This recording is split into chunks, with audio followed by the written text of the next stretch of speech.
How long was your hair at its longest? It was down to here. Wow. I could tuck it in my pants.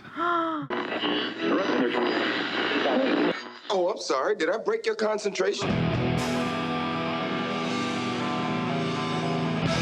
Somewhere between science and superstition.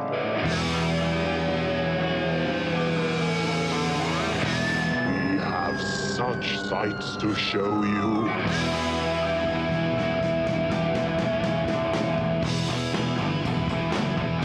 Strange Eons. Welcome to Strange Eons Radio. That is Eric over there. Hello. That is Vanessa over there. Hello. And I am Kelly. Guys, this is episode 301. 301. And I've decided this is our final episode. Oh my God. Oh, okay, all right. Please don't do that. Merry Christmas to you guys. Fuck off. Forever. Vanessa, you want to start a podcast? I do. I don't know about you guys, but for the past couple of years, I've been making a list of my goals for every year. And this is what 2024 looks like. Shit. 2024. Nice. That's incredible. I released a novel this year, my very first novel. Wow, that's wild. Yeah, that was this year, wasn't it? Oh my And then God. I released a novella in October. Oh my gosh. And even a chapbook just recently. That's part of these things. I also digitized all of my old scripts, Oh, cool. which I did that with the help of a very lovely. They tell you moving? What's Found that? all kinds of stuff. Oh. And the only things that I did not do here was the rough draft of my next novel, which I thought I would get done this year, and I'm struggling with it. So I think that's okay. You accomplished quite a few very large things. yeah, So, what is the criteria to get onto this list? Like, does it have to be really big life creative things? well, or you is also it like... then told me you gave me the hint of if you do something that's not on the list, you put it on the list and cross it off. So Yeah. so I can see the stuff. So Yes. there were a couple of things going on. Like I was not sure that this Anno Carcosa would make it this year because Rob's schedule is so thick. Yeah. And it did. So I was like, oh, I'm putting this on here and I'm crossing it off. So stuff like that. And it's just the stuff that you guys remember I had a dream. So Yes. I've Yeah. got 8.5 years left. You better fucking hurry. Yeah, same. 8 novels at least. So yeah, and I kind of set up a schedule for myself of I want to release a novel a year and a novella a year. Perfect. I don't That's know if that's awesome. actually going to happen. In fact, the new novel was supposed to be my novella for the year, Oh. and it just kept getting bigger and bigger. And I was like, oh, well, I guess maybe this will be the novel of the year. Cool. So, yeah, 2025 goals are going to be a lot less than this just because I don't have as much stuff that I know I need to get finished right now. You don't need to redigitize your scripts I don't or need anything to like that. redigitize the scripts, no. So, and everyone's just like, Kelly, you're so prolific. And I was like, well, this is not counting the 25, 30 years of scripts that I have that I am novelizing right now. So Yeah. it's not like I'm coming up with a brand new idea. Coming up with ideas that I came up with years ago, and now I'm just kind of like going, oh, you know what I could have done in this? And especially now that I don't have to worry about budget, Yeah. I'm setting this in outer space. South of heaven. They're all in outer space. That's right. They're all in the future. Oh my God. Man, Kelly, you're my hero. That's incredible. Well, I just want to say, I hope you guys are setting goals for yourself as well. Yep. I will now. Well, like Jeez I Louise. mentioned on the 300th episode, this is monumental change I'll be doing the next Yeah. couple months. Yeah. And both Dean and I are like, well, these are the things we've wanted to try to do. Mm-hmm. You live in one place for 20 some years. Yeah. Things get ingrained. Yeah. And they're really hard to change. This is the opportunity, especially because like the guy we're moving in with doesn't like restaurants. So he cooks all the time and it's really good. So he's working on doing more of that. We're Healthier eating. yeah, exactly. I like that. Much I like that. healthier, and he's really good at it. And all the others, just man, it's a lot of shit. It's Yeah. going to be intense, but it's going to be awesome. Yeah. Plus, if two of you might be interested, or some other people, we're looking at maybe like doing game nights now or something fun Yeah, because we dude. just couldn't do that in other places. It just wasn't Yeah. room. Yeah, absolutely. But there's plenty. in Marketplace. Right. Yeah. Yeah. No, that's awesome. And, that it is interesting when your life goes through a big change. Yeah. How- What are you talking about? I mean, I was the most unscheduled, uncoordinated, loosey-goosey person of all time. And now I'm like, I wake up every morning at 7 a.m. and then I do X, Y, Z for the next 2 hours. And then I have half an hour in which I can do something of my own. And then it's so scheduled now that it's starting to really click and really start to gel. I'm like, okay, how can I fit my creative stuff into this? Nice. This Yeah. is, yeah. Yes. So I will be definitely doing something like that. Fantastic. Yeah. I'll just say that this helps me feel like for years I was just like, God, the end of the year, what have I done? Certainly not enough. Yeah. And making a list then shows me, oh, you know what, Kelly, you didn't fuck off. Yeah. Yeah. You fucked off, but you also got shit done. Did you cross it all off at the end of the year, or did you No, cross it off as you went? As I go. It's a very Cross 'em off. consistent looking pen. That's why I ask. Oh, well, that's because I use the same pen to You've cross got your it off. crossing off pen ready to go, just right next to your list. The writing pen and the crossing off pen. And I had dates on here too. So like in June, I knew that the novel was coming out, so that was in June, and then some of these other things were just kind of wherever they might fall. So I knew that October was going to be the werewolf novella because it had a supermoon. It had the biggest supermoon of the year, and I was like, okay, I gotta hit that mark. So. Perfect. Amazing. Yeah, so I'll be doing that again for 2025, which is weird to say. 2025. Oh my We God. are living in the future. Oh, crazy. We are living in the future. I watched some stuff too. Oh, And I'm like, what should I talk about? Because there are a couple of things I didn't like and a couple of things I kind of liked. I'm going to talk about Teacup. Oh, snap. Sorry, Ron. I only watched the Robert. first episode. I know Ron really liked this show, and this is based on one of my favorite novels called Stinger by Robert R. McCammon. Yeah. Even the title card, when this comes up, doesn't say based on the novel by Robert R. McCammon. It says based upon the novel entitled Stinger. I'm like, what the? That's a weird fucking way to no say kidding. this. Yeah. But now Stephen King will tell you, listen, that shitty movie doesn't ruin the book. The book is always there for you to read, right? So I'm not going to say this ruined the book. What it did, for you poor people out there who enjoyed this series, is it ruined the chance of a adaptation that is true to the novel.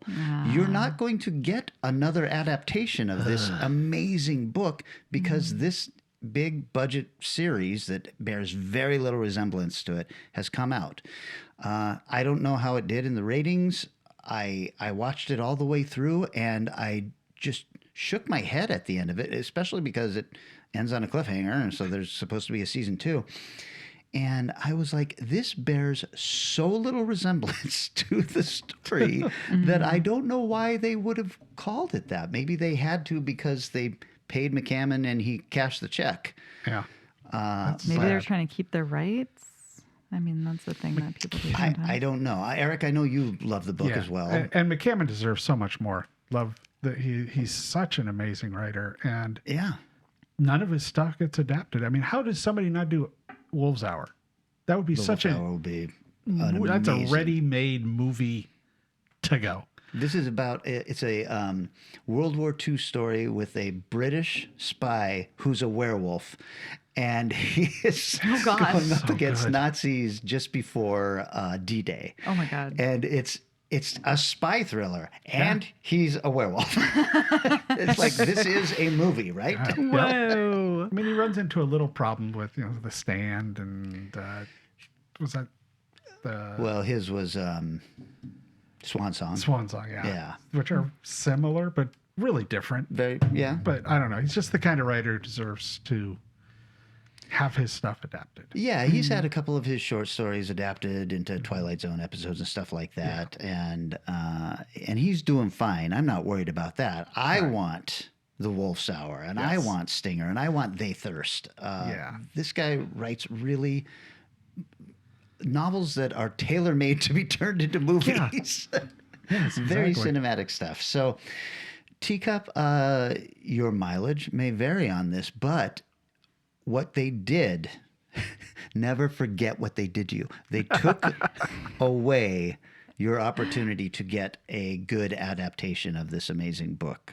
So, Yeah, I remember watching I only saw the first episode and I thought it felt really like amateurish in some ways. I don't know. It just didn't feel very well constructed. it's also like a 32-minute episode, and every Yeah. episode is right weird. around there. I think there's one episode that's 40 minutes long. I was like, okay, now you're just really fucking with us. Yeah.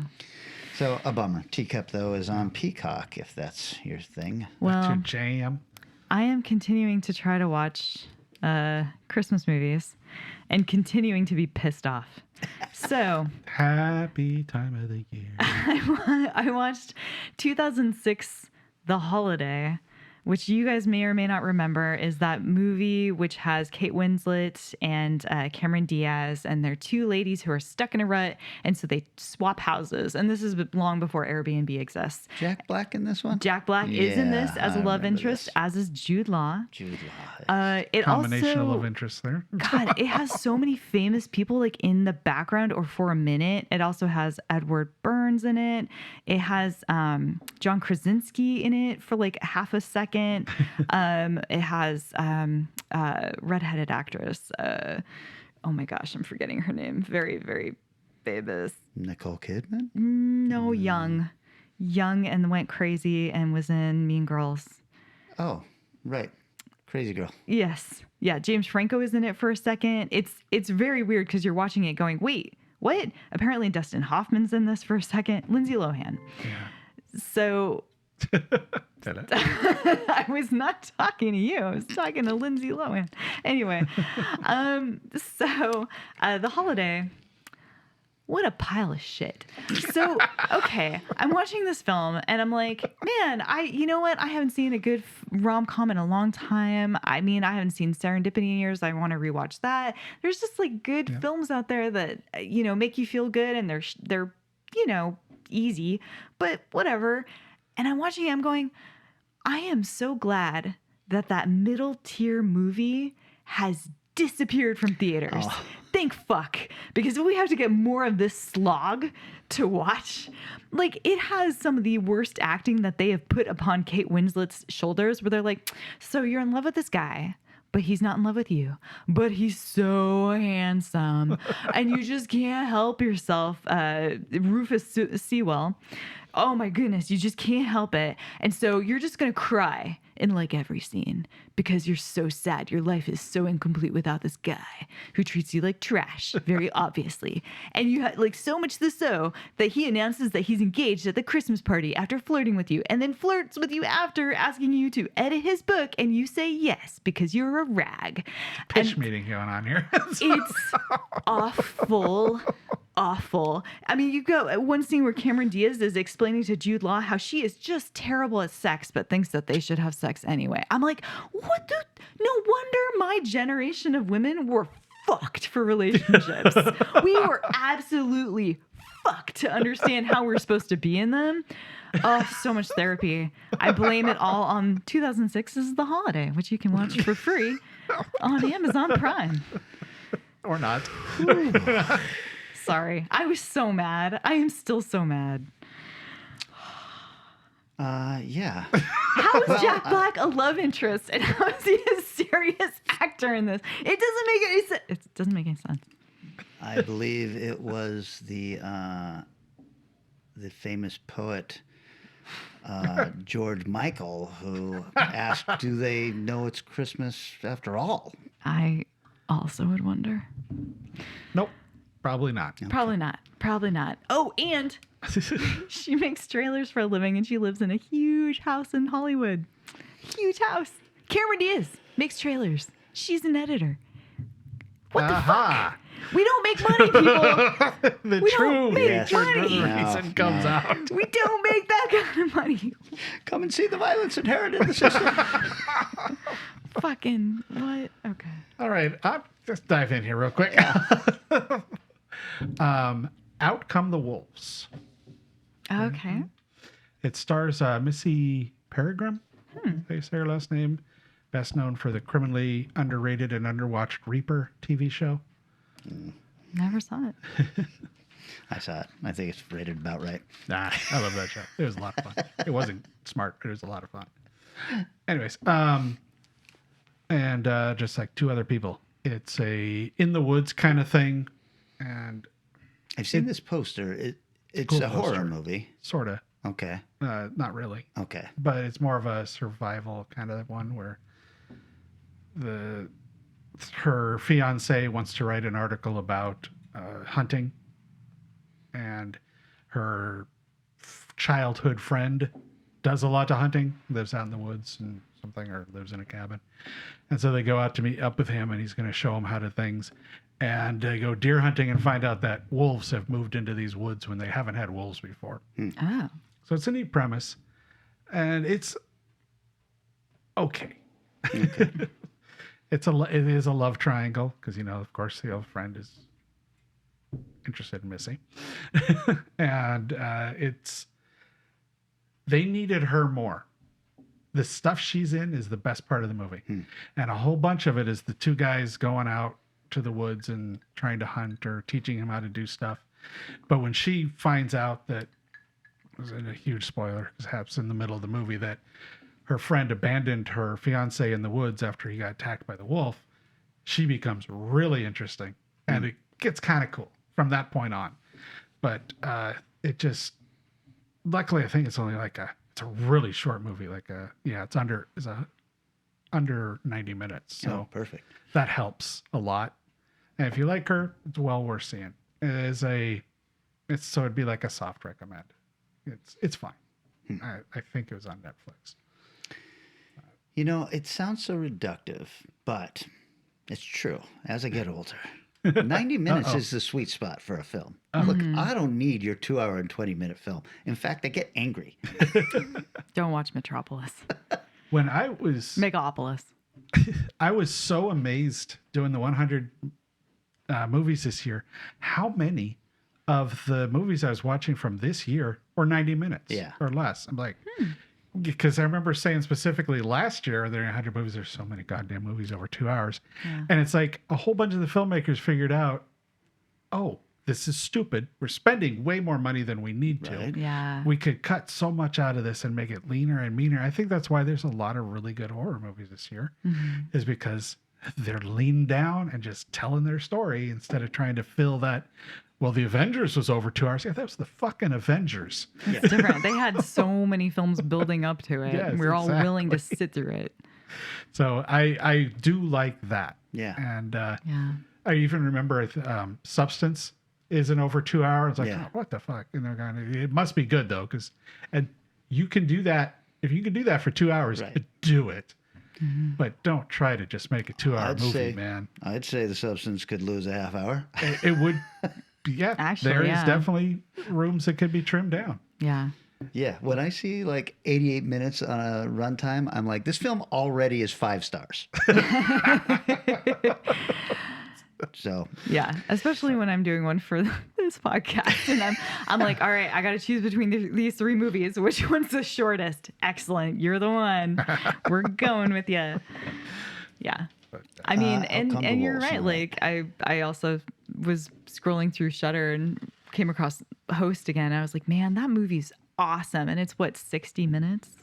It's like, God, you don't have to, you don't even have to do the Tell your 90. story, like Tulsa, the Stallone TV Yeah. show. Yeah. Most episodes are about an hour, but the last two were like 45 and 36 minutes long. Right. And Wow. that's what they needed to wrap up where they were. And it worked perfectly. Oh, Right. nice. So it's like, I love that. yeah. Okay, this one I'm going to catch some flack from, not just from Vanessa, but from a lot of my friends. Not Eric, though. I know that. Okay. There is Let me see if I can work some up anyways. there's a documentary on HBO right now called Yacht Rock. Oh, Okay. I am an unapologetic lover of easy, light rock from the 70s. This is all Hell yes. sounding accurate. yes.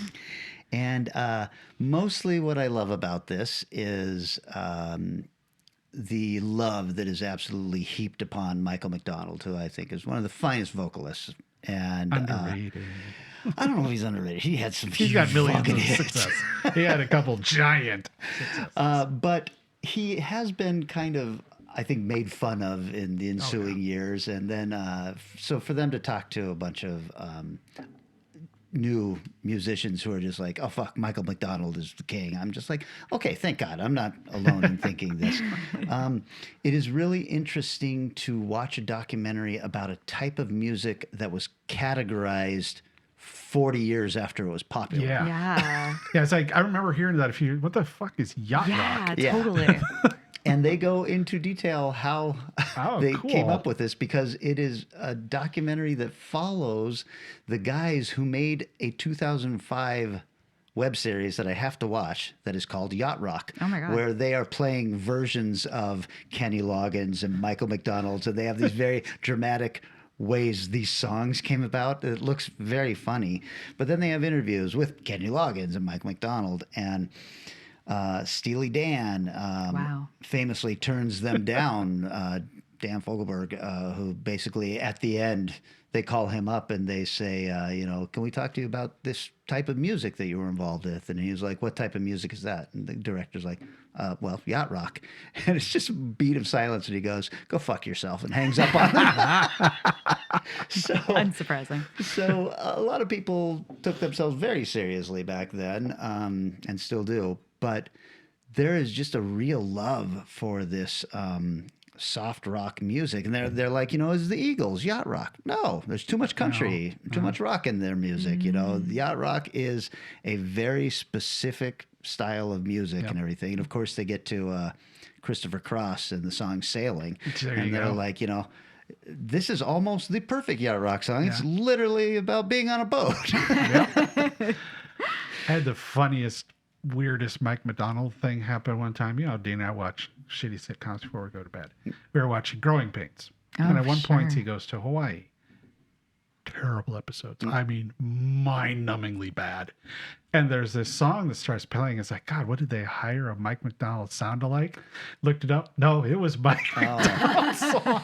And now whenever Dina wants to, because I like him a lot. Yeah. So every time Dina wants to bug me about something, just sing a line from that song. Go, stop that. It's so bad. And it was used. They paid for it, and they used it.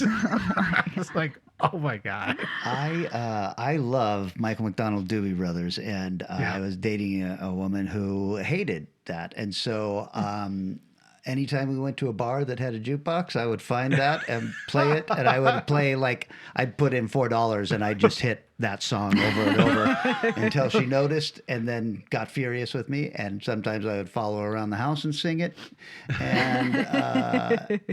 And it just made me feel like, oh, good. I'm glad that Michael McDonald is still beloved.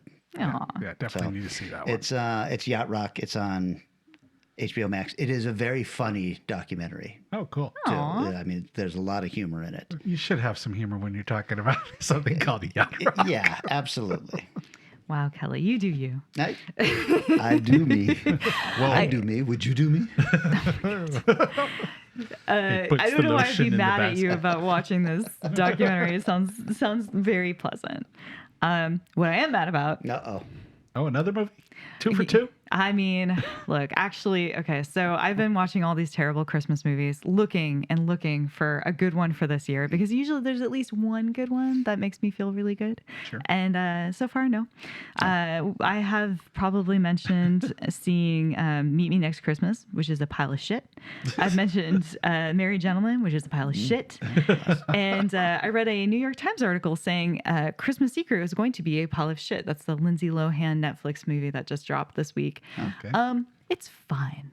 Oh. Oh, Yeah. cool. Nice. So out of all of them, it's by far the best. What's it called? It's called Christmas Secrets. She Secrets. shows up to her boyfriend's family's home to discover that her ex-fiance is also there because he is dating the sister of her boyfriend, and they pretend that they don't know each other because she's trying to impress the mom, and the mom already hates her, and she doesn't want it to be that, oh, hey, here's this guy that I'm in the house with who I actually had sex with previously, and now you guys all get to envision that. It's fine. It's not, let me be clear, it is not good.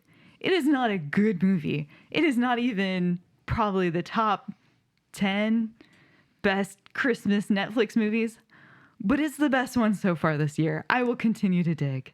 Maybe I will find one that makes me happy.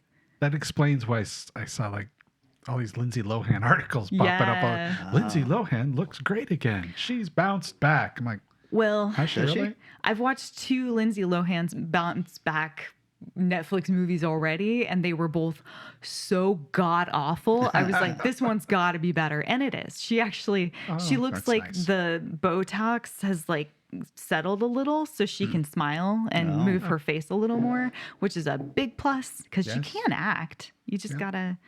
I don't believe her like romance scenes at all. God damn, just don't stop making this woman try to be in love with anyone. She can't look like it. She can't love. She can't love. Work into that. That is what you should be doing. It is so funny at the beginning of December, the Netflix, the top 10 movies and everything. They were all Christmas movies, and they were all like Hallmark Christmas movies. Yeah. And every single one of the posters looked almost identical and They're interchangeable. And I was just like, wow, this is creepy and odd. It's bad. It's really bad. I mean, I won't watch real Hallmark movies because they are so unbearably bad. And they do have, I've seen people post pictures of the poster art, and you can just slap them on. It's always like green in this spot, red in that spot, guy here, girl there, ribbon, whatever it's so formulaic. Yeah, wild. Yeah, I worked with an editor who did those, and he was like, he took a month off so he could play Destiny 2 because he was like, I need me time. I need to not be doing these fucking Canadian Hallmark films for a minute. A peek behind the curtain, when you see me writing, when someone is talking, I'm usually writing down the title of their film so that I can put that into the thing. I didn't write down the title of this film, Vanessa.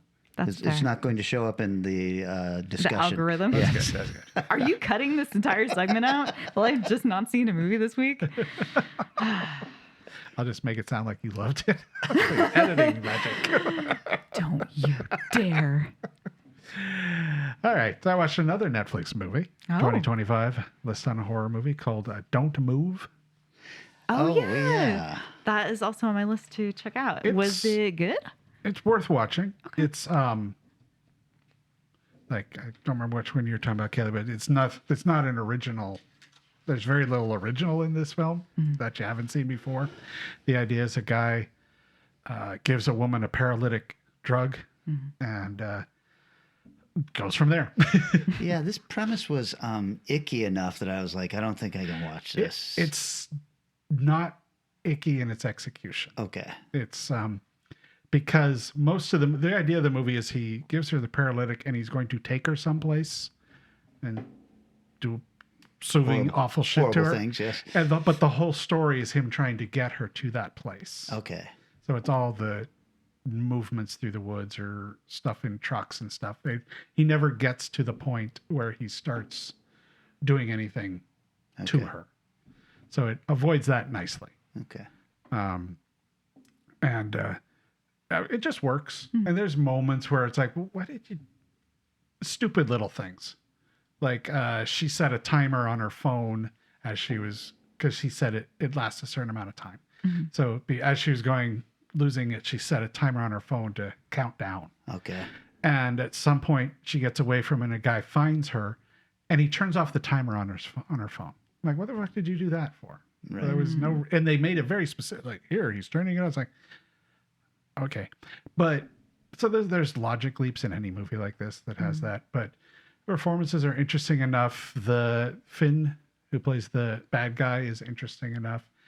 The old guy that finds her is pretty cool, and Kelsey's really interesting in the role because not the easiest thing to do, be like dead, but not.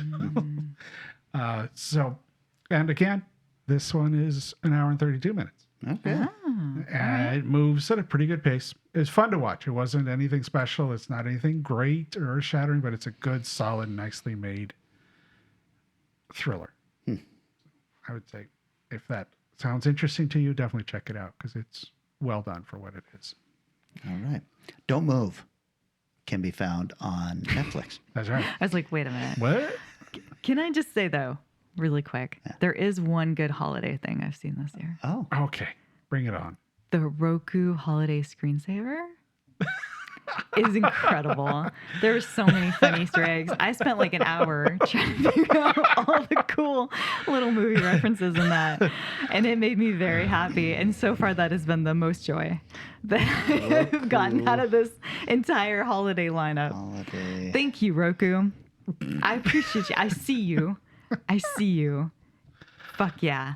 I got the Charlie Brown one before anybody else on Reddit. You remind me, I'm going to have to break out the Adult Swim Yule Log movie. Oh, yes. That they did. That That was was so much pretty fun. Maybe I will finally watch that. Oh, you haven't watched I it yet? haven't. I was Watch only. You that. got to watch it. Yeah, Okay. that'll be It a is. happy Christmas movie for you. Yes. Okay. All And by right. happy, we mean horror. Yes.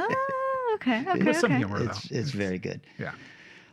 Okay, guys, why don't we take a little break and we can all kind of ponder the Roku holiday screensaver. Let's put it on. And then when we come back, we're talking Nazis. Woo! Okay. Nazi! Merry Christmas.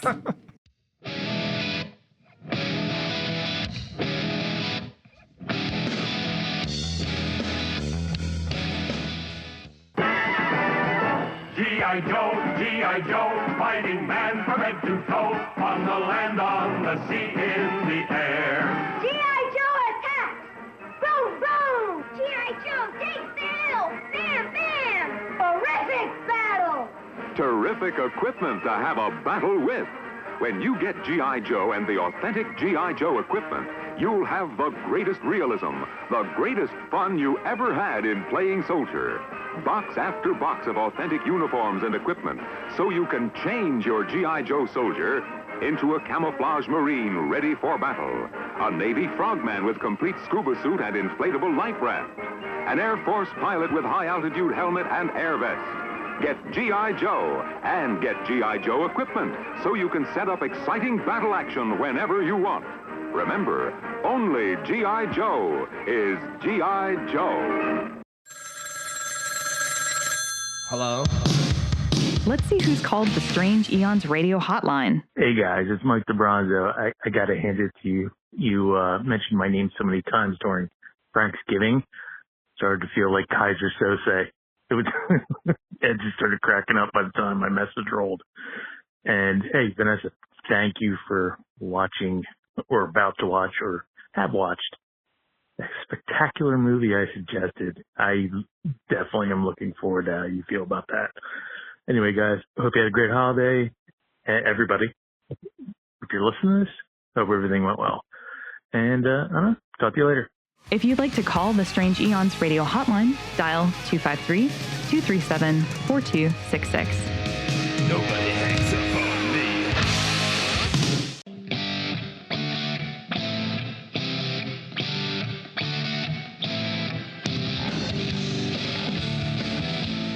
And we are back. Listen, you guys, when I think Christmas, I think Nazis. Don't we all?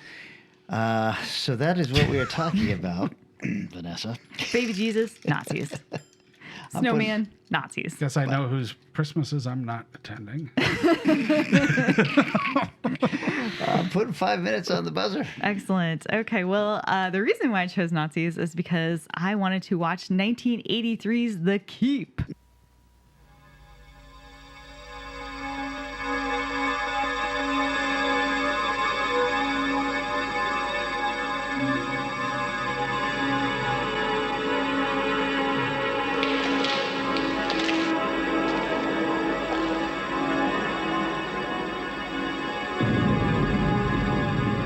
What is this place?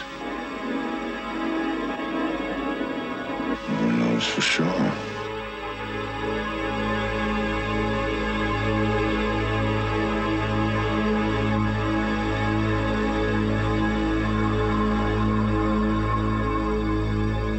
This place was not built to keep.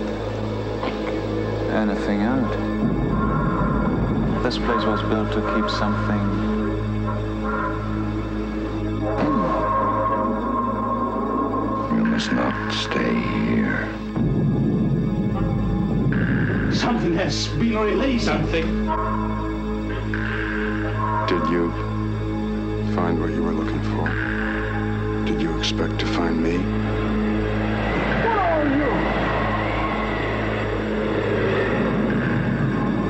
Whatever kills us gets in anyway. Nothing we do, no security works. What's happening to me?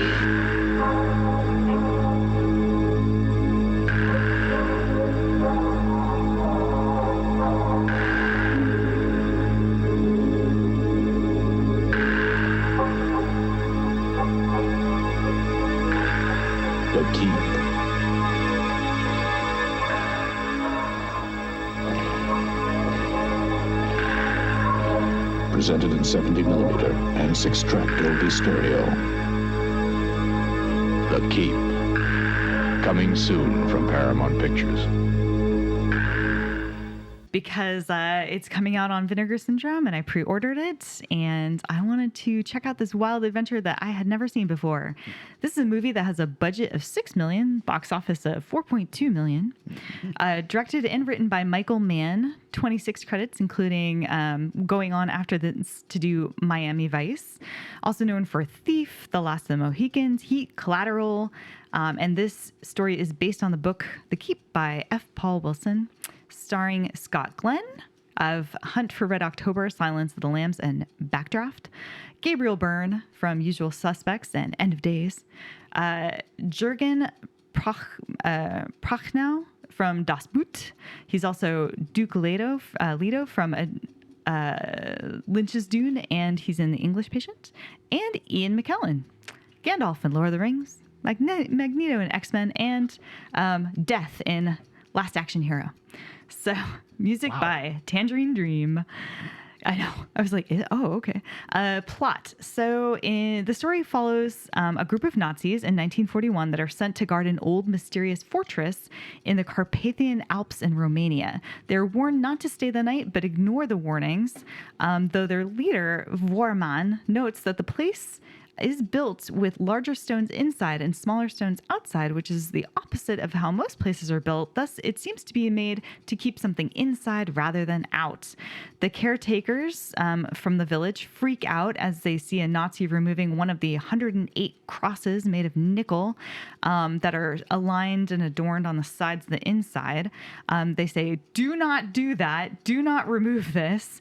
And of course, later that night, one of those same very selfish, greedy Nazis thinks that one of them is still made of silver, takes one out, a large stone comes out, and it releases a cloud vortex being inside of a giant empty cavity within the keep.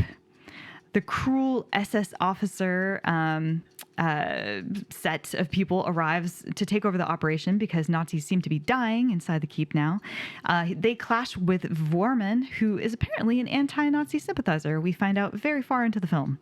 And we're like, oh, you're a good Nazi. Whoa. Gosh, I didn't realize. A Jewish man who is a historian and knows the keep and grew up in the area is currently in the camps and he is brought along with his daughter back to try and explain what is going on inside there. That's Ian McKellen. When the smoke monster saves the Jewish man's daughter, he agrees to an alliance with it to help it get out and promise, especially after promises to kill all the Nazis, including Hitler. In the meantime, a mysterious stranger in Greece senses something is wrong and, along with his glowing eyes, makes haste to the keep. The monster, after all, may or may not be what it says. So this movie is fucking bonkers. It is totally all over the goddamn place. The music does not help that. I'm like, wait, what? At one point, Ian McKellen is talking to this priest, and he's like, oh, thank you so much for getting me out. Now let's plan our escape. And the music swells. And I'm like, wait, what? What just happened? Why are you're okay? Who are you again? I just took a minute ago realizing you got away from the fucking camps. All right, cool. The story whips from point to point. It's extremely confusing how everything ties together. together. The monster has a few different looks in this, and it's kind of incredible. I think it actually is pretty badass, especially when it takes a more form rather than just a cloud, but it's cool in cloud form too. It has a long ass sex scene with the Jewish daughter and the mystery man that has all kinds of 70s all over it, even though it's 83. And there's a lot of naked hugging, and I was very uncomfortable. The ending is hella truncated. There's a big fight that's done in like 2 shots, and then we get a freeze frame of Eva being sad that her sex bed is gone, and you're like, I guess this movie's done. Ian McKellen plays a 48-year-old who looks flipping 70. Then his character gets over this degenerative disease and is young again. And I was like, oh my God, they did the best job of predicting how old Ian McKellen was going to look, because they did it spot on. I was like, wait, what fucking year did this come out? Ian McKellen is old. There's a great match cut involving a match Lawrence Arabia style. And a transfer will be very welcome, because we could hardly see fucking anything. The audio is impossible. I had to watch it with subs on. It is dark. Yes. I love the idea that you purchased a remastered, beautiful new version of it and then watched it on streaming someplace. I know. It's very silly. And like, I will really rewatch it again, because I think that it's going to be really beautiful looking. This version was not. I do have a little bit of trivia. I'm sorry, I'm going over. So this movie is disowned by Michael Mann. His original cut ran 210 minutes, which is 3.5 hours in length, but it was truncated at the demand of Paramount Pictures to approximately 120 minutes. That's 2 hours. Test screenings of the 2-hour cut were not favorable, so Paramount further cut the film down to 96 minutes against Mann's wishes. The last-minute cuts resulted in many plot holes, continuity mistakes, very obvious jumps in the soundtrack and scenes, poor editing issues, and even the sound mixing of the movie could not be finished properly because of Paramount's interference, which is why every version of the movie suffers from bad sound design. So it was not just me and that one copy. 2 weeks into post-production, visual effects supervisor Wally Veers died. No one really had any idea of what he intended to do with the special effects, meaning they were basically fumbling around in the dark, and that amounted to 260 shots of guessing. Paramount Pictures refused to pay for the big special effects showdown that Michael Mann had envisioned, hence the current movie's slightly muted ending, and the writer of the original novel F. Paul Wilson, was so unimpressed by Michael Mann's adaptation of his work that he wrote a short story called Cuts, in which a writer puts a voodoo curse on a director who has mangled his work. Even Sir Ian McKellen called it the worst movie making experience in his life. Wow. But I will say, I noticed in the credits, because I watched those, that they had the music Walking in the Air credited, and I was like, from the Snowman? And yes, Tangerine Dream did rearrange and perform the Snowman's Walking in the Air in this movie. So sure.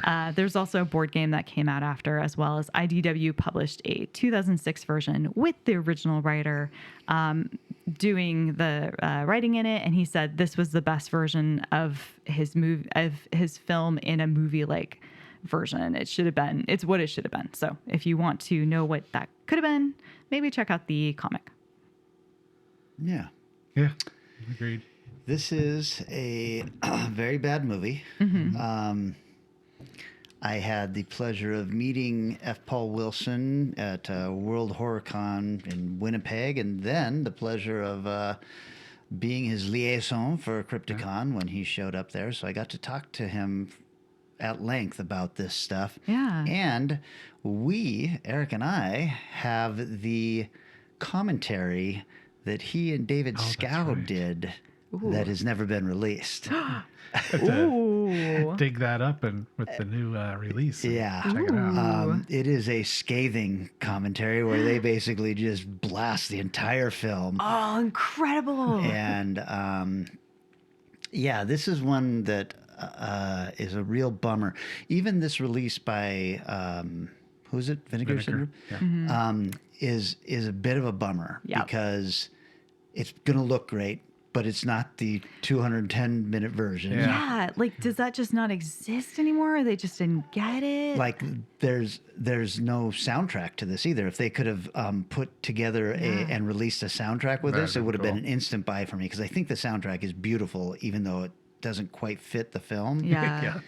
But that is one of the holy grails too. There was a soundtrack album that is no longer available, and costs like $700 if you find it. Yeah.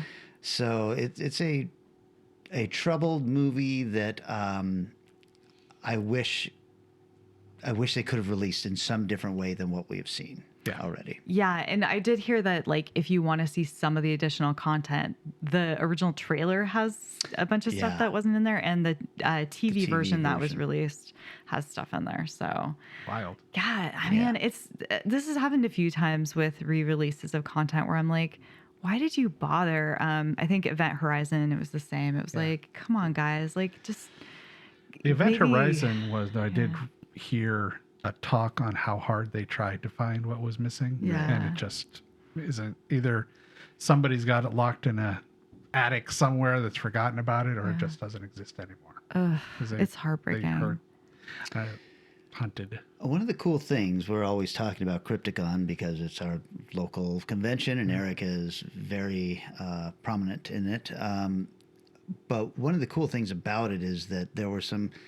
In the earlier days, there was some kind of cool stuff that went on. So I asked Paul, I said, can we screen the movie and just give you a microphone? You could sit in the audience and kind of do commentary. So he did that down there too. And just, talked about, the film and what was going on in his life. And he did not get along with Michael Mann at all. Yeah. Really, really disliked what he did with the film. Yeah. And considering Ian McKellen also is like, this guy sucked. Like, he had a horrible time with Michael Mann. So I wonder if he's just not a good director to work with, or maybe he was just not great on that. Real early in his career. Yeah, it was so early. It seemed like he must have learned something from it, because I haven't heard too much complaining about him since. Yeah. But I don't know. I'm sure budget helps, having a gigantic budget smooths over a lot of things. I can't remember if this is his second film or his third film. So it's his second. So Thief was his first. He went from a small but visually interesting film to this epic World War II horror film. Yeah. I think he figured out that Thief is his style to go with. Because he didn't really do anything too epic from then on. He made some phenomenal films. So. Yeah, and like he did Manhunter, right? Like that is so visually cool in so many places. Yeah. But yeah, definitely smaller scale. Maybe not like an endless cavern inside of a Nazi stronghold. I don't know. It was a pretty weird movie for sure, but it was fun. The book is really good. The book is really cool. That's what I hear. Is it got those same horror? I mean, it's got to have horror elements to it because of the nature of what's going on. Yeah, and then it kind of sets up Wilson's adversary cycle, which includes all the Repairman Jack novels and everything. So it ends up being like a 13-book cycle. Oh. Yeah. Okay. Huh. Eric, if you don't mind, I'll go next. Dive in. I'm going to be talking about the 2017 film classic, Puppet Master: Access Termination. Ooh.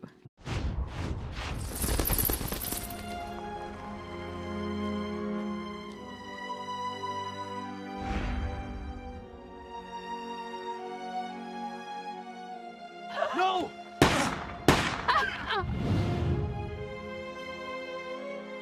There are things our puppets can do that not even an army can. You can control them? Of course. Convince me. Kill her. Captain Brooks. Dr. Ivan Ivanov. Doctor of what exactly? Don't be afraid, Eliza. He's afraid.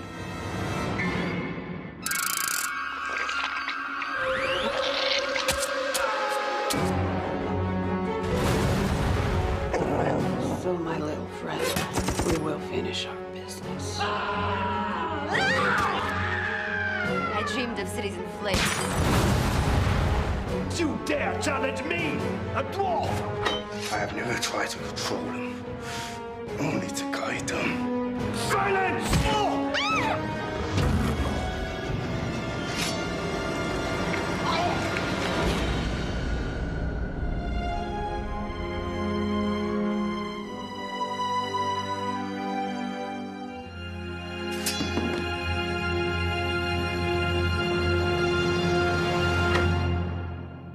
Yeah, directed by Charlie Band. Hey. It was 90 credits, including Death Streamer, Evil Bong, and Ooga Booga. Mm-hmm. Written by Charles Band and Neil Marshall Stevens. Neil Marshall Stevens has 51 credits, including Super Hybrid, which I have talked about on this show, 13 Ghosts, and Witch House. Starring George Appleby, who has 15 credits, including Game of Thrones, Harry Potter and the Deathly Hallows, and the Willow TV series. He is a little person, if you couldn't tell. Tanya Kaye, 83 credits, including Girl on the Third Floor, The Secret Lives of College Escort, and Seymour, the Unfortunate Vampire. Aw. Poor guy. And Paul Logan, who has 102 credits, including 2025 Armageddon, Alien Apocalypse, and America is Sinking. Oh, incredible.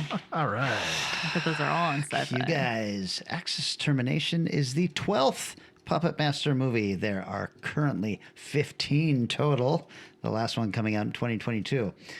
There's clearly a story here that this is a sequel to, but I had no intent and zero interest in seeing the film that came before this one. This one starts in Los Angeles during World War II, and a young couple are bringing the puppets to an American military captain, but they instead meet up with a Nazi spy who kills them. So the captain finally shows up and kills the spy and takes control of the puppets. These are the puppets from the first 11 movies, right? Mm-hmm. These are the evil puppets from those movies, but at some point they have somehow become the heroes of this franchise. Yeah. So they're taking out Nazis and shit now. Okay. That'll help. Yeah, so this captain, who's named Brooks, is tasked with working with a team of psychics led by Ivan Ivanov, a Russian dwarf with long hair that seems would not go over well in 1940s America, but diversity, I guess. Brooks doesn't believe in the psychics or the puppets, but he will soon learn that there are more things in heaven and earth, Horatio, than are dreamt of in your philosophy. Oh my God. So the Americans are using these little puppets to fight the Nazis, but the Nazis have other evil puppets. They have a little werewolf. Oh my God. And they have a female Nazi commander puppet whose little boobies are automatic rifles. Wowzers. Of course. Also, there's a Nazi doctor in this who has some kind of like force ability to choke people with his mind and make them do stuff to themselves. And there's all kinds of backstabbing through the Nazi party and bickering through the Americans. And this whole movie is a gigantic fucking mess. I actually picked this movie after watching a different movie called Toy Maker with the same premise, Evil Dolls in Nazi Germany. I gave up on that one when there's a woman at the toy maker's shop and she's looking at his glass case full of toys, and there's clearly a Visa logo on the cabinet, which I can say with 51% certainty was not a thing in the 40s and certainly not in Germany. Very true. This movie is quite bad, but Bloody Disgusting said, Puppet Master Axis Termination is arguably the strongest film of the Axis trilogy, but that's not saying much. Oh, okay. Wowzer. Excellent. Tagline, the bloody conclusion to the Axis trilogy. Oh, so you skipped the first two. Yes, I did. Oh, gosh. Trivia. This is the third movie of a trilogy within this franchise, which I think is kind of a neat idea. Yeah. The other movies are Axis of Evil and Axis Rising. Most of the Nazi thugs are played by fans of the franchise who paid to have a role in the movie. Oh, Charles. This makes a lot of sense because most of the Nazi thugs are very, very overweight. Some of the scenes where the puppets are walking are done with actors in full-size puppet costumes on a green screen. This kind of looks cool, but nowhere near as cool as the stop-motion animation of the first couple films. And then Charles Band has said, this is the bloodiest sequel in the entire series. And that may be true, but most of the blood is CGI blood, and very obviously CGI blood. So, Charlie. Yeah. Woofda. This guy never fails to disappoint. He always seems like you always feel like he should be even a Roger Corman kind of thing, but he's just not. The difference is, and we know this because we saw him. He's so fucking bitter about it, and he's still doing it. Yeah. It's just like, oh, Charlie, do something different. Try to make a good movie, even. Hey, what's don't problem? set the bar too high. His stuff has gotten so bad. I got a minute left. I'm hitting the timer. We did an episode on. Yeah, we did an episode on Full Charles Moon. Mann before. I did just see a preview for a movie. It says it came out in 2024, but it could not have, from Full Moon Picture, called The Primevals, and it's got a stop motion Yeti in it, and it looks amazing. And by amazing, I mean horrible. Oh, okay. And I was like, this has to be from the 80s, so I am going to actually rent that one. Well, he did some entertaining stuff. Yeah. Especially in the 80s, but the last few years, they've got rough. No, except there was that one, like The Littlest Reich, I think. Wasn't that written by the guy that did Tomahawk? And I think so. Yeah, that was kind of that was fun. Yeah, I think that Barbara Crampton was in that one even too. So there was a moment when they could have said, "Hey, let's just do this from now on." Yeah. But clearly that moment has passed. Eric. All righty. I know you're a huge fan of the Nazis. Not that I'm aware of, but all right. Here's 5 minutes to talk about how much you love them. Oh, I don't need that much time. Let's see. Yep, done. The Hard Rock Zombies from 1985. I wanna hold your hand.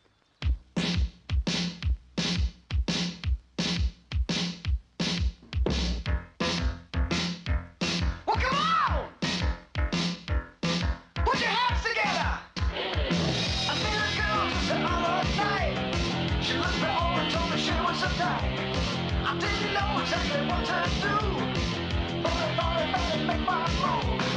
I sent my car parked right outside. Let's ride on and baby go for a ride. Well, she said no, not quite yet. Listen to me 'cause I'm so upset. I wanna love, but I cannot why.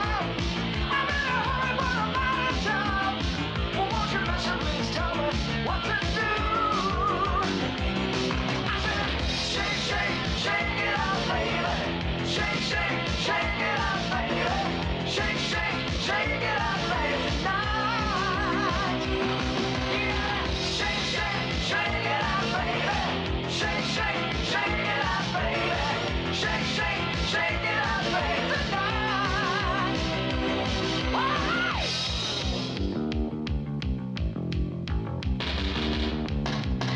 She's pulling back and sat me in my chair. Says she doesn't like a quick affair. I said, babe, you know you got me all wrong. I just wanted you to go along.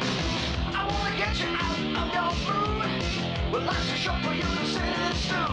I'm going crazy and I don't know why. My head is spinning and I'm ready to cry. Won't you listen? Please tell me what to do.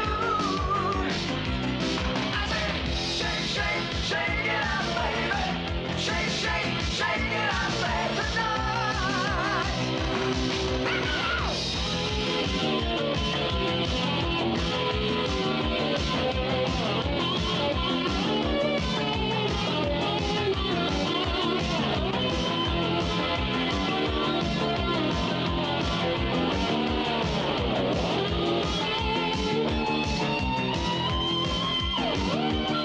And she said, I wanna love, but I cannot find. I'm in a hurry, but I'm out of time. Won't you listen? Please tell me what to do. Well, you gotta shake, shake, shake it out, baby. Shake, shake, shake it out, baby. Shake, shake, shake it out, baby, tonight. You gotta shake, shake, shake, shake it out, baby. Shake, shake, shake, shake it out, baby. Shake, shake, shake, shake it out, baby, tonight.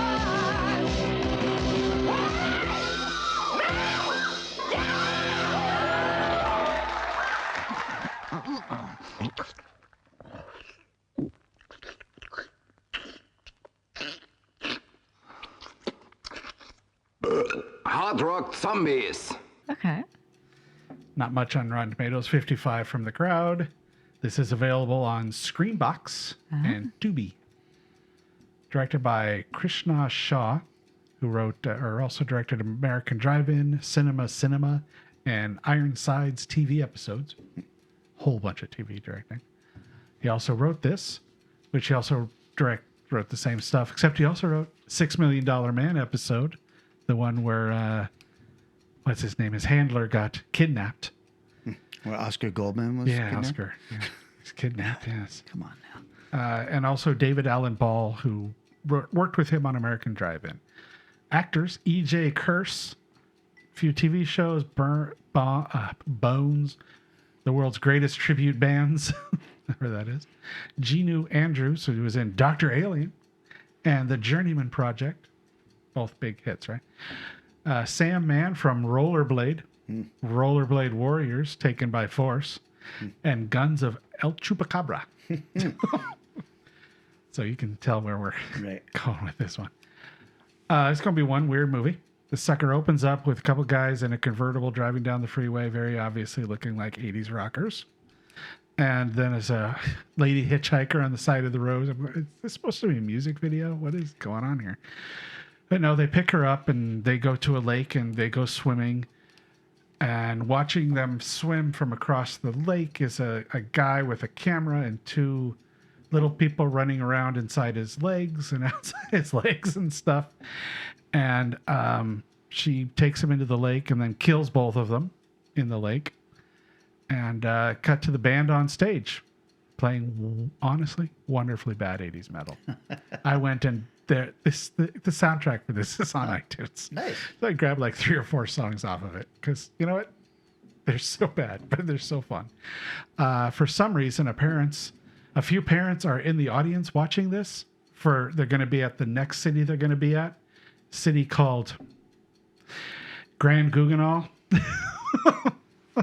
Apparently, Grand Guignol is against violent bands being in their city. But anyways, band is warned by a young lady fan who's not interested in being a groupie, but does like the band and wants them to know they shouldn't play in that city. It's very dangerous. And this is a note. Is that a werewolf in a wheelchair with 2 knives? Why, yes, it is. Oh my God. And they show up at the place they're going to stay at the gig. The same hitchhiker picks them up, but instead of killing them, takes them back to their house, where the werewolf lady in the wheelchair is found, and they continue to interact, I guess.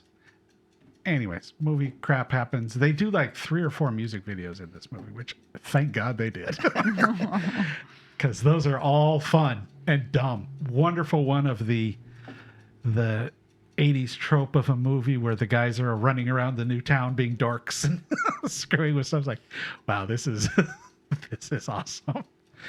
Well, turns out that lady in the wheelchair, that's Eva Braun. Of course. And the old guy who's hosting them at their house. Well, you can guess who that is. Mr. Hilter. That's right. So he takes them on a little tour of his basement, which is outfitted with 2 kinds of gas chambers and stuff. And premium and unleaded. Yeah, that's it. Well, yellow and green. Oh, okay. But he ends up electrocuting them and killing them, but they get brought back to life because of the hard rock zombies.